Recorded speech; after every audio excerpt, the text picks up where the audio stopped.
challenges we face when integrating the learning of sciences and languages. But unfortunately, she had to pull out, so I'm afraid you're stuck with me for half an hour. I've kept the title the same, but I'm going to sort of share some of my own personal thoughts on the challenges we face.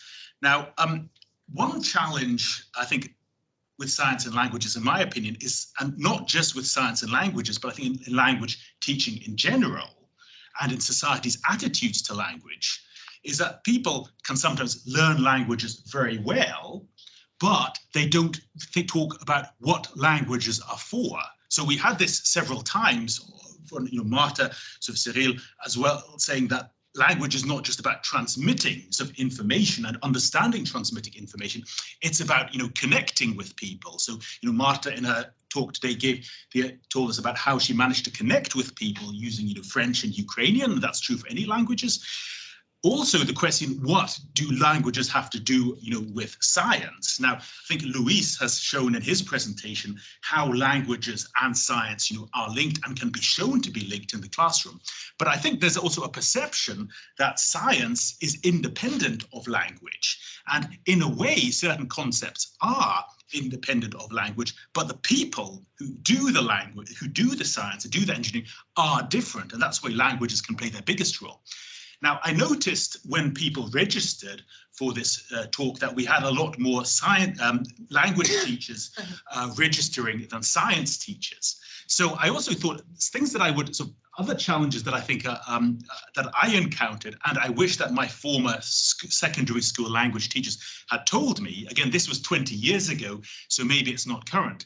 But I had some very good teachers who were good at explaining reading, writing, grammar, speaking and listening, but none of them, actually not one, ever told me, how did the language change your life for the better? How did it enrich your life?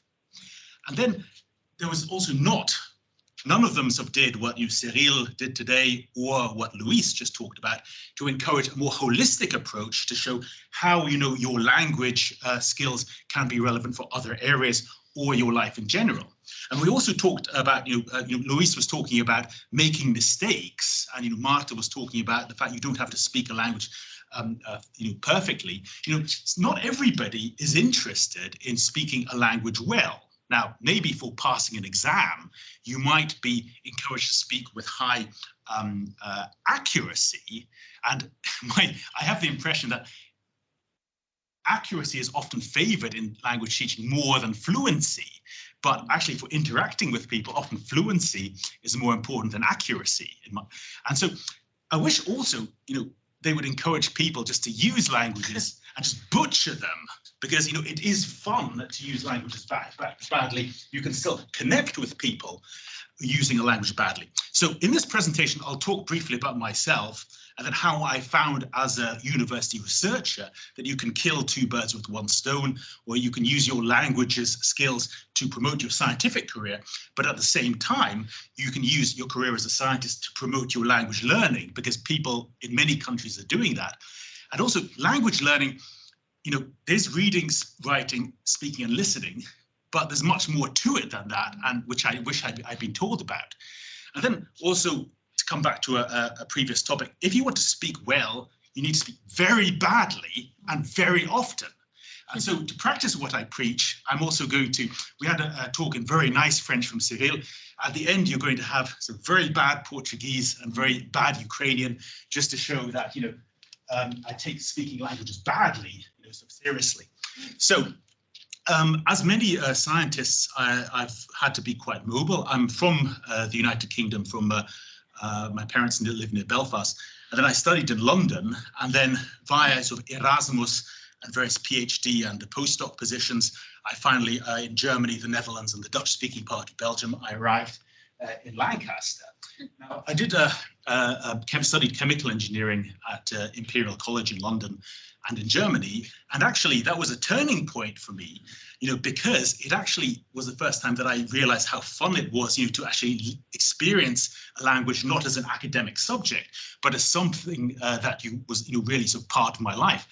And I liked the experience so much that I turned my back on the United Kingdom then, and then I went to study further in München in southern Germany, and then I did my PhD in Dresden in the east of Germany.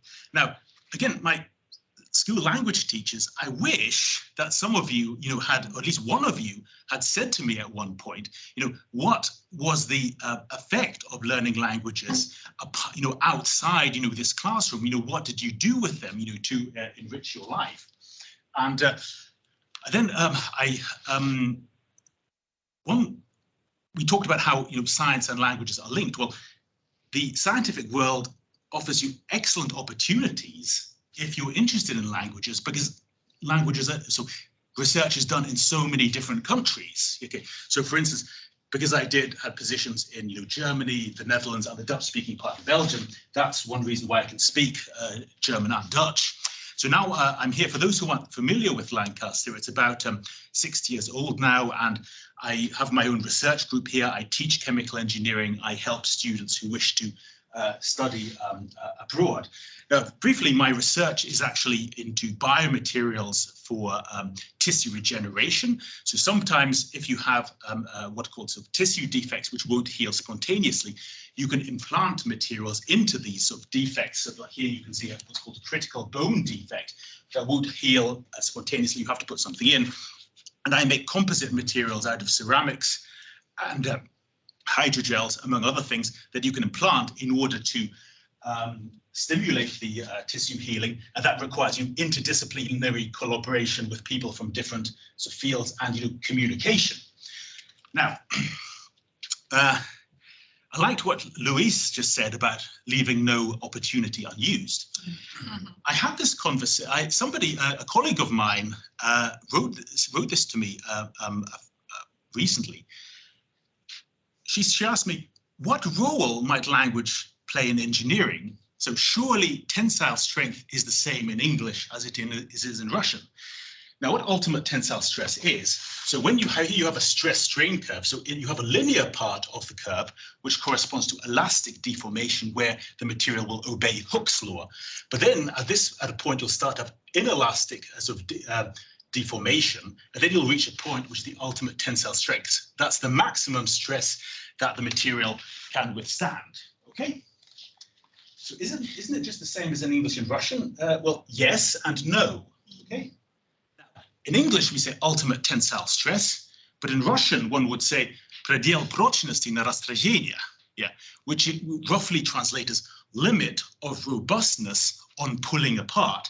So it's the same concept, but it's expressed in a slightly different way.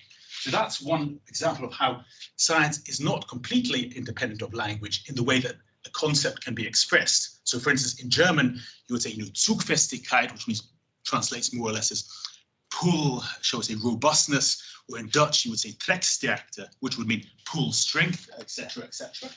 But the more important thing is that the people who use the ultimate tensile strength and the people who say предел прочности на растяжение, those are different people, okay, with different cultures. And science and engineering, we're often told, is based on, it's very cooperative. It's based on human cooperation. So anything that's good for human interaction, cooperation, like language, is going to be good for science and engineering. However, this is not discussed very much.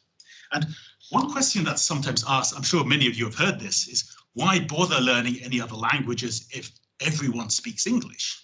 Now, here's an answer from a man who speaks 20 languages. When I'm asked why learn another language when everyone speaks English, there are millions of people who don't speak English, and he's right. Only a minority of humanity speaks English. And even if they do, their hearts and minds are in their own languages. Connecting with hearts and minds takes you so much further. So, connecting with people, that's what language, the best thing about language, in my opinion, is not just transmitting information.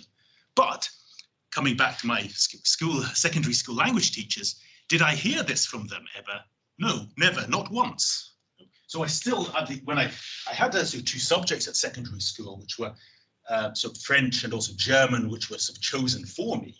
But again, no one sort of, nobody actually told us, what is a language for?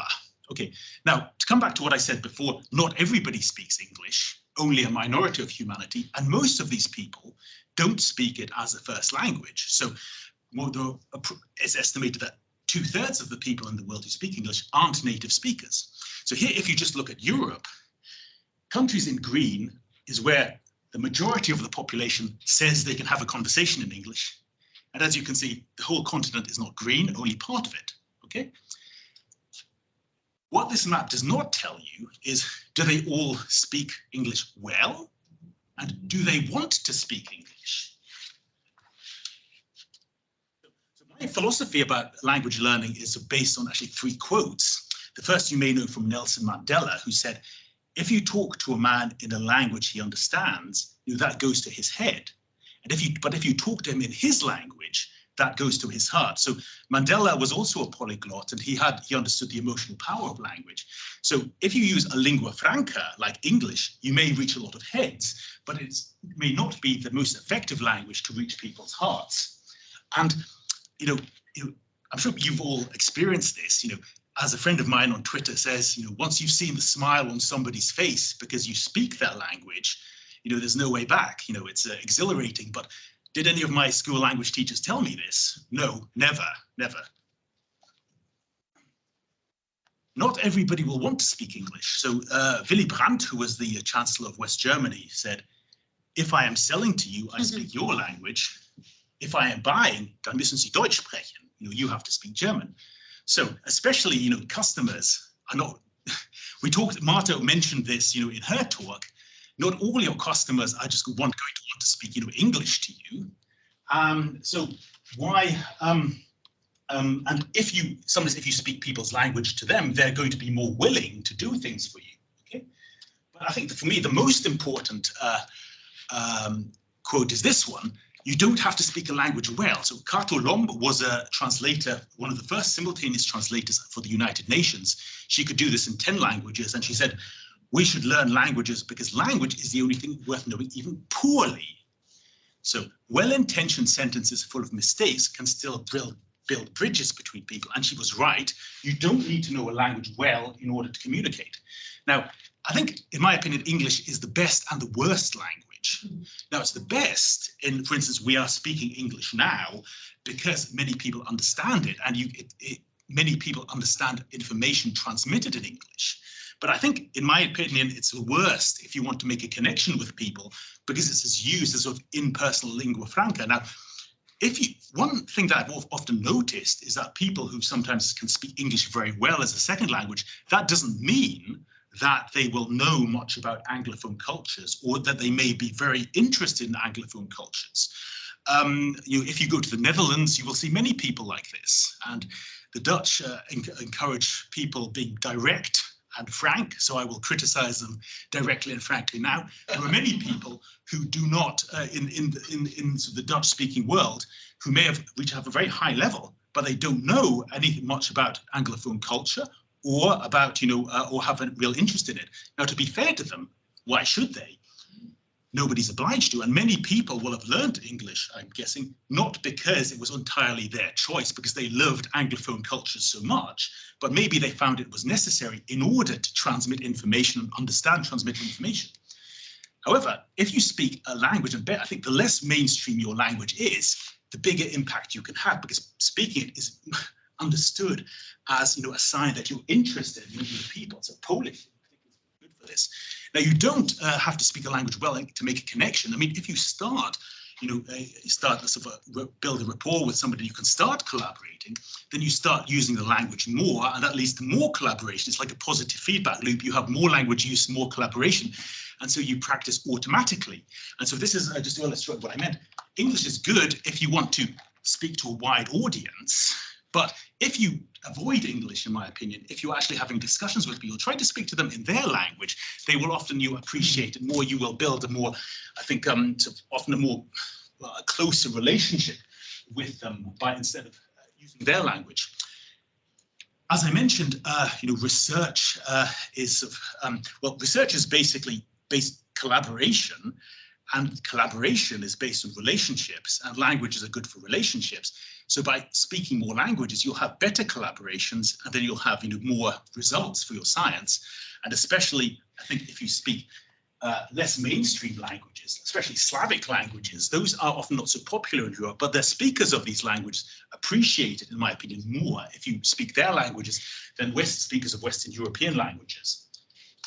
And also, as I mentioned before, if you the scientific world offers excellent opportunities, to use languages. So you can study and you can work abroad, as many of you have done, because languages are used in so many countries. You also have conferences, and again, if you collaborate with people, you exchange information with them in different languages. Again, less popular or less mainstream languages tend to lead to better sort of collaboration because it's appreciated.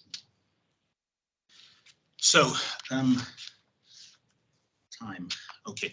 So again, the scientific world is very international, and we're told we should, have international collaborations. We should be internationally mobile, but languages aren't discussed and promoted. And I think there are at least two reasons for this. Firstly, it's not easy to measure the value of a language. So if you have a publication with an impact factor of 11.0, that's something that scientists understand. If you win a grant which is worth $2 million, people understand that sum as well. But how do you measure quantitatively, especially in the value of a language? And there's a saying in management: if you can't measure something, it doesn't exist. And so that's why I think as we say in English, so language abilities falls under the radar a bit. And then another question is, when do you measure? So if you start to learn, Ukrainian today, when's the best time to measure the benefit of, having learned Ukrainian? Okay, so this also helps to another thing is that, people, I think, who are interested in science and languages, they're not usually, Derek was saying, there isn't a sort of area in the middle for people who do science and languages. So often we're quite unaware of each other as well. So that there's not a real sort of community yet of such people. I mean, it does exist.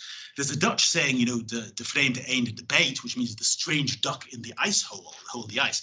Now, there are lots of strange ducks, but because they're in different ice holes, they're not aware of the fact that they are a flock, you see. So, but to come back to this, I think there is a way of indirectly measuring languages in science. Now, this is just my publication record as an example of how you might do it, vaguely. So I have 101 publications, and 46 of them were with Polish colleagues, and others with Russians and people from the Czech Republic. And I did get some grants which for international collaboration, and I have hosted visiting researchers. I mean, again, if you speak people's languages, they're more likely to send their students to you. Yeah, and so I have, especially with Poland, many visitors. So there may be a semi-quantitative way of doing this. Now, to come back to language learning, people talk about skills like reading, listening, speaking, and writing, and that's all true. But language learning is so much more than just these 4 skills. But do people, when I was at school, did my teachers talk about these other things? No, they didn't. So, talking about holistic approaches, some of you may know Ollie Richards, a famous polyglot who promotes a story learning method. Try to find out what works for you. And we all have very different styles, and part of university education is finding out how you learn the best, and you should do the same for your languages. Find out what works for you in particular. I know language classes at secondary schools, they have to appeal to everybody, but what in that framework you should still be thinking about how do I learn languages the best? Now, in the I rarely give people language learning advice because people are so diverse, but this is the only advice I would give, really. The best method is the method you'll stick with, okay? So we as scientists, for instance, we enjoy doing science, I hope, or engineering, and as a habit, we communicate about it. So just integrate language into your science or whatever else you do, and you will practice them automatically, in a more holistic way. I mean, this is how many scientists learn English. It's because they've they're learning it in a very holistic way, which is very compatible with their career. They're exposed constantly to literature, they present at conferences, they sometimes have to exchange information in English, and so the language is integrated into everyday scientific life. And this is what I try to do myself to learn languages, is just to sort of do what all these other scientists from other countries are doing to learn English, but with other languages. Okay, now you may find most, I think, people who have learned a language will have encountered this at least once, maybe many times. What do you do when some people reply in English? Now, there are many ways, there are different, I think, people who reply in English, I think, can be divided into three categories. There are the people who want to speak English because they love English or whatever, and that's very understandable. There are the people who think that you can't understand their language, who think your language isn't good enough. Now, sometimes they're right, but sometimes they're not. And the third group, who I think are the most difficult, problematic in a way, the people who don't realize that you might want to speak their language. Okay? Now, the first thing I would say, I used to get very discouraged by people who replied in English because I thought, oh, I can't speak the language well enough. But then I realized it may not be connected with your language level. And then later, when I became better at language, I would actually, another mistake I made, I would become irritated with people who replied in English, and I would think to myself, why are you talking to me in English just because I'm a foreigner? Do you think I'm too stupid to speak your language? Now, this was unfair for me as well. But the mistake I was making was my motivation for speaking their language was not clear to them. So I was making assumptions, and they were also not thinking about why I might be learning their language as well. So, I mean, people's reasons for learning languages are different, but, languages can mean different things to different people. Some people might look at them just as a vehicle to exchange information. Other people, like myself, I look at it as a way to connect with people. But these sort of things are all very relevant. I mean, this is all connected to the question, why do we learn languages? Why do we speak languages? But again, this is not discussed, at school, although it's something that I'm sure everybody encounters. Okay, so right. So now my favorite part, butchering languages. In order to speak well, you must speak badly and often. And I like writing badly and often on Twitter. There's a language learning community there with lots of interesting people. Language is best when used, no matter what level you are, use it. And making mistakes is a vital part of language learning. So we make mistakes in our first language. Marta was mentioning this in her talk. So why worry about making mistakes in other languages?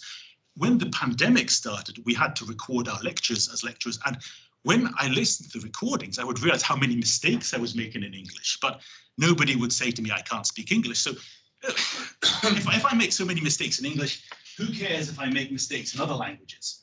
Now, Twitter is my favorite method.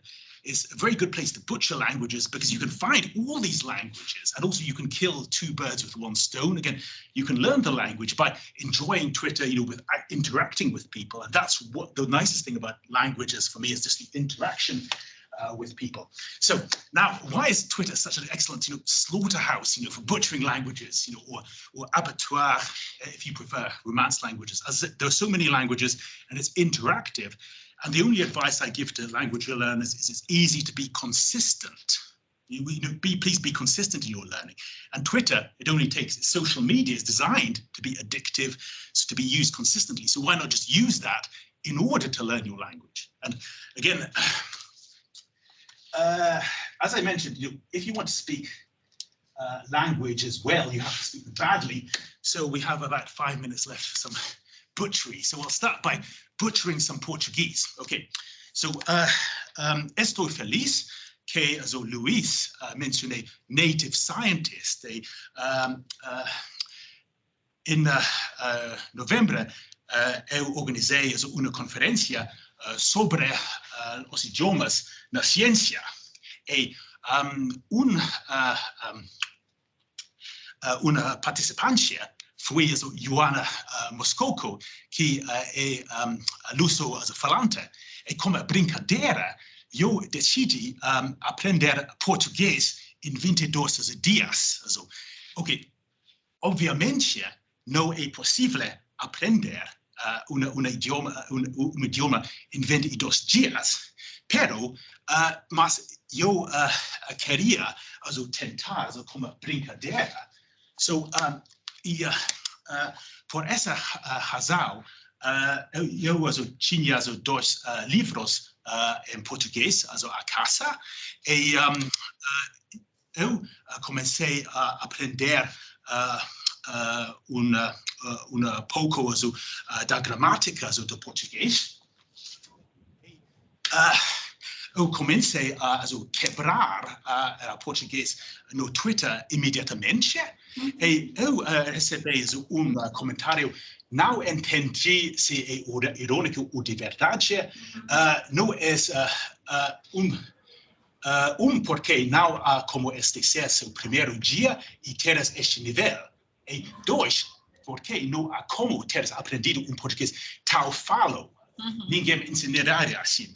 So, não é possível e não, pero, mas é possível graças às semelhanças entre os idiomas latinos. So, Richard Simcock fala 50 idiomas e o aprendizagem dos idiomas parecidos e o aprendizagem das diferenças entre os idiomas não você não deve aprender as coisas fundamentalmente novas e graças é possível escrever em português muito malamente imediatamente e no Twitter é possível por essa razão praticar imediatamente.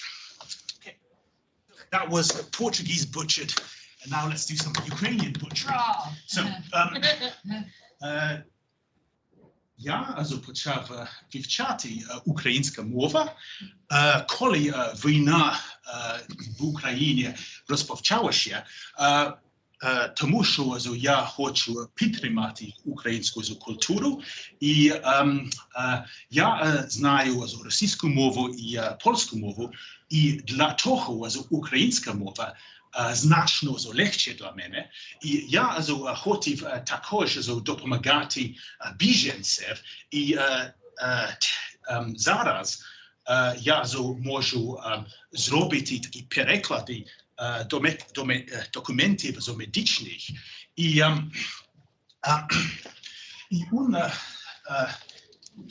запитання, як можеш руйнувати українську мову імедіатmente за кілька днів?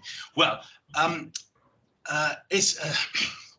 можливо, тому що польська мова, російська мова, українська мова дуже схожі, і для того можеш почати руйнувати дуже швидко. Okay. So, I hope to sum up what I was trying to say, there are for me, the main challenges in promoting language and science are that people don't see them as being complementary. People see them as being apart. So we want to promote a sort of holistic approach that Luis was mentioning, for instance, to see their connection. And then we want to integrate the languages into our daily life. And then we also want to people are learning languages, but people are asking the question, why are we learning languages? Not just language is so much more complex than simply transmitting information. And again, if I could speak to my language teachers again at secondary school, I would say to them, okay, you were very good teachers, but please I wish you had told me how your languages had changed your life for the better. And then I also wish not all of you had concentrated on accuracy as being the most important thing. People who learn languages have very, very different objectives. And on that note, not everybody who's studying language at school wants to study languages at university, and not everybody wants to learn about literature and film and so on. Some of us want to use language in other ways. So I like reading, but I don't like studying literature. I did briefly think about studying German at university, but when I realized it would be sort of a bit like studying English, but in German, I was turned off. I then encourage people to use language badly, because using language badly is so much more fun than not using language at all because you're afraid of making mistakes. So finally, thanks to collaborators and especially people who learn languages on Twitter, and thank you for your attention, and thanks to our funders. And do you have any questions? I hope I didn't go too far over time with that.